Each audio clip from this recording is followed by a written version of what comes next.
नमस्कार मित्रांनो, मी महादेव सोळंकी. जय जिजाऊ जय शिवराय. काल शिंदखेडा तालुक्यातील लोणार या गावामध्ये छत्रपती शिवाजी महाराज यांचा पुतळा बसवण्यासंदर्भात जे वातावरण काकडचिखला या गावामध्ये दूषित झालेलं आहे. काही वंजारी समाजातील समाजकंटक निवडक काही व्यक्तीमुळे हा वाद त्या ठिकाणी पसरला गेलेला आहे. स्वर्गीय गोपीनाथरावजी मुंडे साहेब ज्यावेळेस महाराष्ट्राच्या राजकारणामध्ये सक्रिय होते, त्यावेळेस छत्रपती शिवाजी महाराजांच्याबद्दल त्यांच्या भावना कशा होत्या, त्यांच्या भाषणामधून आपल्याला जुने त्यांचे भाषणाचे व्हिडिओ आहेत यूट्यूबवरती, त्याच्यातून कळेल.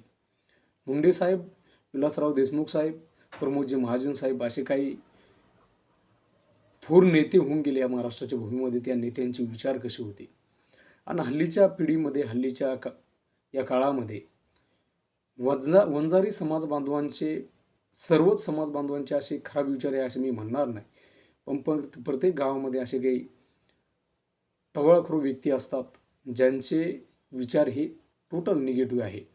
छत्रपती शिवाजी महाराज काय होते, महाराजांचा इतिहास काय आहे. छत्रपती जिजाऊ मासाहेबांचा शिंदखेडामध्ये जन्म झाला आणि त्यांच्या पोटी असे पुत्र जन्माला आले, शूरवीर महापराक्रमी योद्धा छत्रपती शिवाजी महाराज यांचा जन्म त्यांच्या पोटी झाला.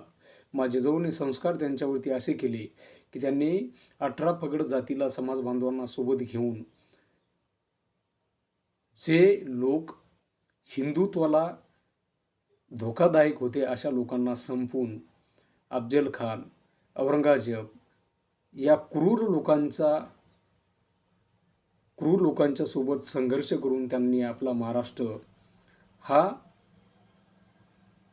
कसा गुण्या गोविंदाना राहील, कसा सुख समाधानाने राहील, इथली प्रजा कशी सुखी होईल, त्यासाठी स्वतःचं आयुष्य पणाला लावून महाराज त्यांच्यासोबत लढले. आज जर महाराज जन्माला आले नसते तर या महाराष्ट्रामध्ये तुमचा आमचा जातीवाद हा बाजूला सोडून द्या, आपल्याला जातीवाद करायला टाईमच मिळाला नसता.